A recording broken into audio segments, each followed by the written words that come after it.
ঘাস খেতে কিছু মাছ পালাইছিলাম। তো আমাদের এখানে ডিপ বলে, আর অন্য অন্য জায়গায় কি বলে জানি না সঠিক, হয়তো বা শেলু এরকম কিছু বলে। তো আমাদের এদিকে ডিপ নষ্ট হয়ে গেছে। ডিপ নষ্ট হওয়ার কারণে এখন পানি একবারেই তলে ভেসে গেছে গা। তো আমি এই গর্তটিতে 110টি কার্পু মাছ আর 9টি হলো যে পাঙ্গাস। তো মাঝে মধ্যে বাদ দিতাম, বা তার বুসি।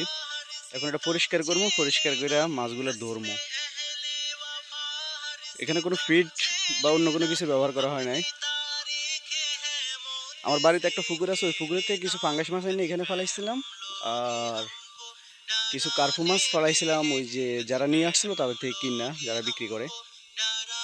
তো এখন জাল নিয়ে আসছি, সাথে কিছু লেবুর পানি, কাপড় চোপড় নিয়ে আসছি। দেখি পরিষ্কার করি, তারপর দেখা যাক কি পাই। বড়ই দুঃখজনক, এত কষ্ট করে পরিষ্কার করলাম, জালও মারলাম, কিন্তু কথা হলো এতগুলো মাছ ফেলাইলাম, মাছগুলো গেল কই? শুধু কয়েকটা ফাঙ্গাস পেয়েছি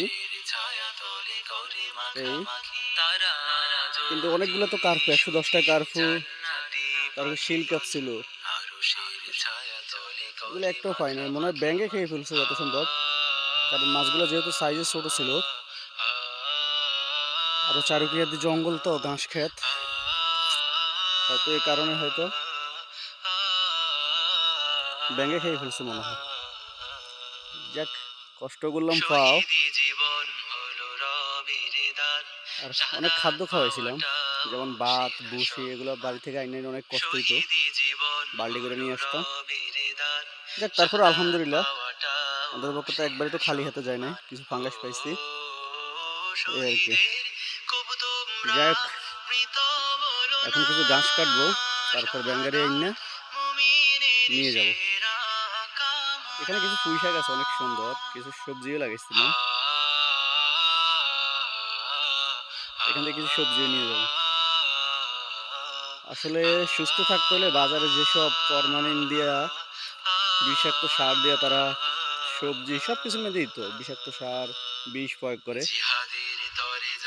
তো এগুলোই নিজের শরীর সবকিছুকে দুর্বল করে ফেলে। তাই সুস্থ থাকতে হলে অবশ্যই নিজেকে নিজে কিছু করে খাটতে হবে, আর অবশ্যই নিজে পরিশ্রম করলে এটা কখনো বিধা যাবে না, সফলতা অবশ্যই আসবে ইনশাল্লাহ, একদিন না একদিন। আল্লাহ হাফেজ।